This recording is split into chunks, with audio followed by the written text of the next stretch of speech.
Ladies and gentlemen, it is time for our heroic super guide against Nightbane from One Night in Karazhan. Nightbane I have a beef with. I think it is possibly the laziest hero boss they ever designed, heroic boss they ever designed.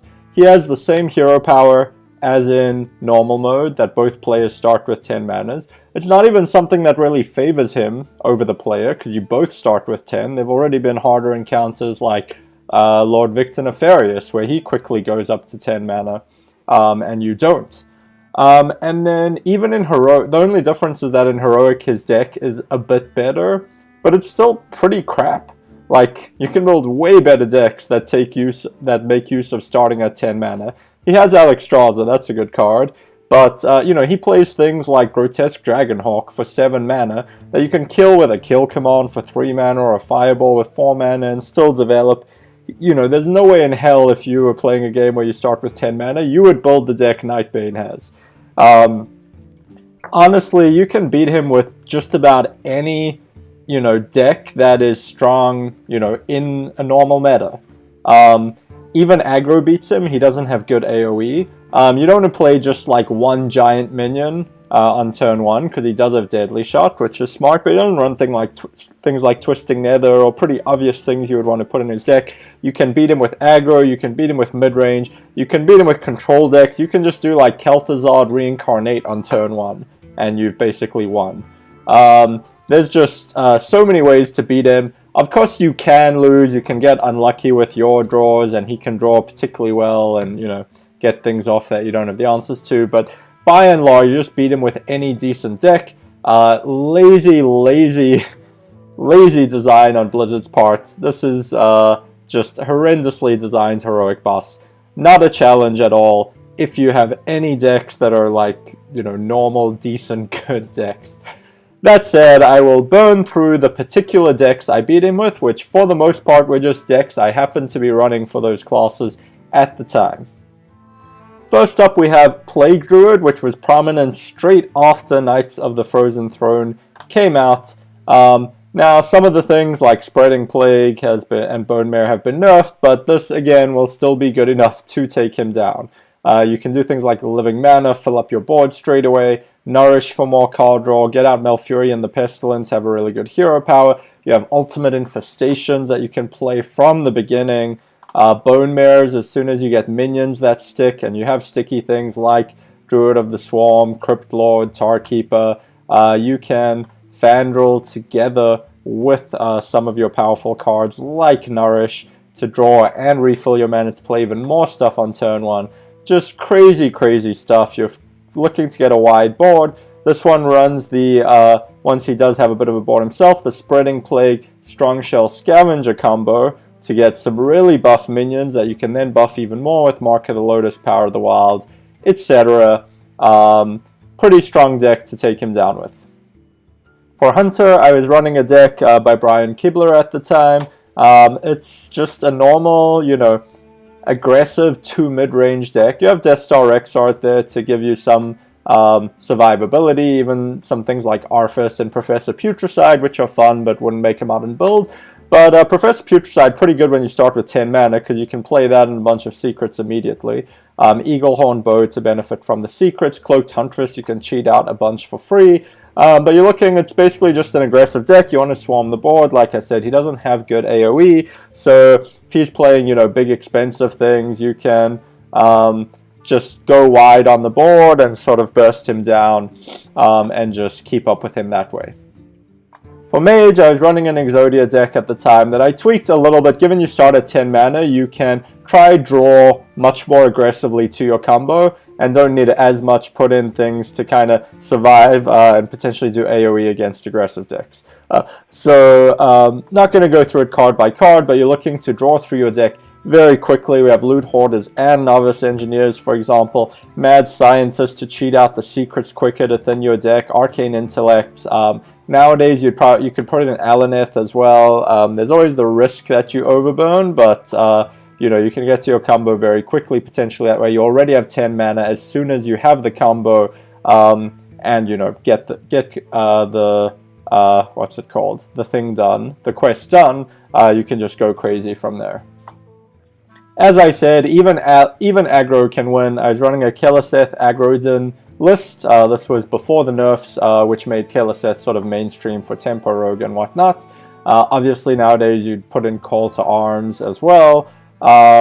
You're just looking to play, there's a lot of 1-drops. Prince Keleseth, you can buff things immediately so that your later draws with things like Divine Favor, you can just do so much flooding, Divine Favor to refill your hand, have buffed minions, eventually Blessing of Kings things, Corpse Taker to slow him down, Spikeridge Steed to put up walls as well, and Sunkeeper Tarim to, once you do have a wide board, burst him down for even more damage.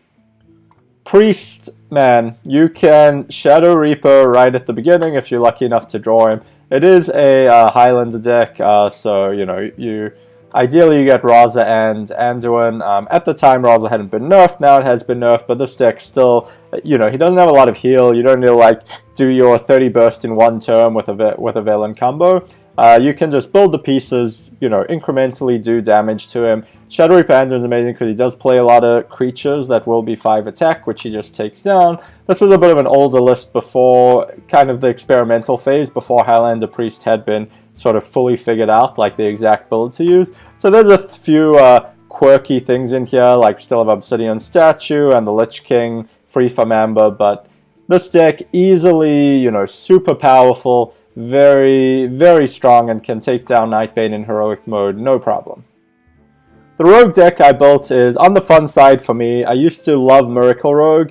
It's on the weak side in that if you don't draw well, you will lose. It's definitely not a consistent deck, but you're mulliganing exclusively for your gadgets on. If you can get that out straight away, start cycling through, you see there's tons and tons and tons of 0 and 1 mana spells. Tons of cheap stuff to just draw through tons of your deck. At some point get a Questing Adventure out and buff it as you draw through tons of your deck, or finish off with an Edwin Van Cleef. You can just do some crazy stuff. Tinker Sharpsword Oil works great on, you know, Assassin's Blade and buffing up something that's already on the board. You can just do so much damage and get some huge creatures out so quickly. Like I said, it's very risky if you just spend an entire turn building up just one Questing Adventure or Edwin Van Cleef, because he does have Deadly Shot. But you can try your luck if you don't have any other plays, but ideally you're looking to put a couple huge minions on the board. He definitely won't be able to deal with both of them. Shaman, I ran a slightly more controlling Evolution Shaman. It has some early, you know, presence with Firefly and Flame Tongue and your Jade Claws and whatnot. But you're ultimately looking to, you know, get out your Doppelgangster Evolve combo, get a huge board presence. You can Thrall for even crazier board presence. You have, over time, can build up decent-sized Jades between your Aya, your Jade Lightnings, your Jade Claws, etc. And things from below you can get out for cheap once you've played some totems. Just a strong all-around mid-range to slightly control-y evolution deck. Starting with 10 mana, you can go straight into Death Knights like Blood Reaver Gul'dan. Obviously you won't summon the demons that way, but having that hero power from the start, holy hell is that powerful. Playing you know, control-y Blood Reaver deck with N'Zoth as well. You have big demons like Mal'Ganis, which you can get out. You can cheat out with your Void Callers, or even just play from the beginning, of course. But again, beware of Deadly Shot.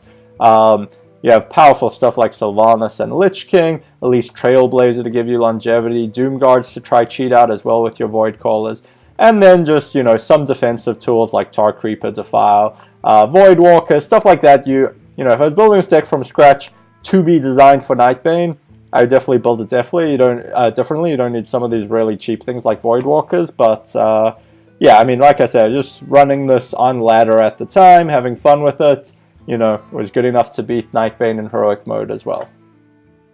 The deck I used at the time of the expansion was a Tempo Dragon Warrior. We run the Curator to be able to draw into more of our dragons, and Sir Finley Murgleton to make our hero power more useful.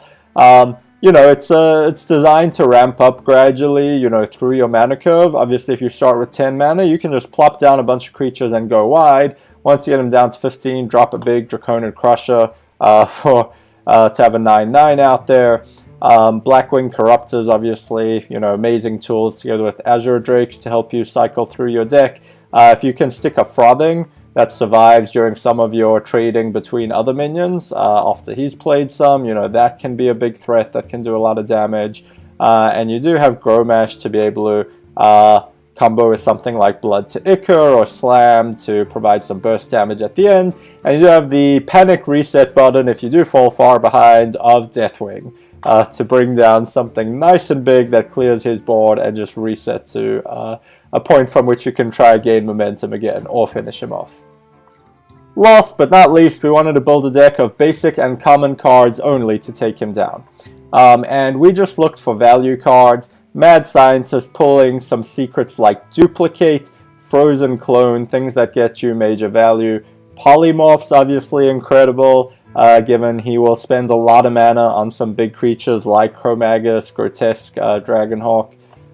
Tomb Spider, again looking for value, gives you another minion, as does Ethereal Conjurer, gives you a spell. Firelands Portal kills something and gives you a spell. Flame Strike to wipe out his board, you know, combining that with a ping, you can get through 5 health things. And then you have some big threats of your own.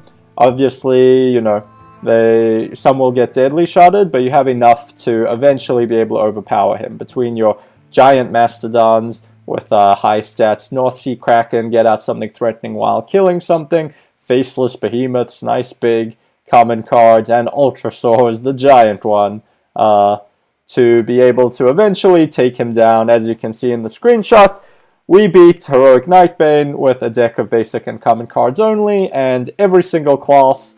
Like I said at the beginning, I really have a beef with this heroic boss. Really lazy design on Blizzard's part, but hey, a lot of these heroic bosses are super hard. We're coming up soon to Free Medivh featuring Prince Melkazar. And that one is insane, so, you know, I guess we'll take a relative freebie while we can get it. Hope you have fun out there. See you next time.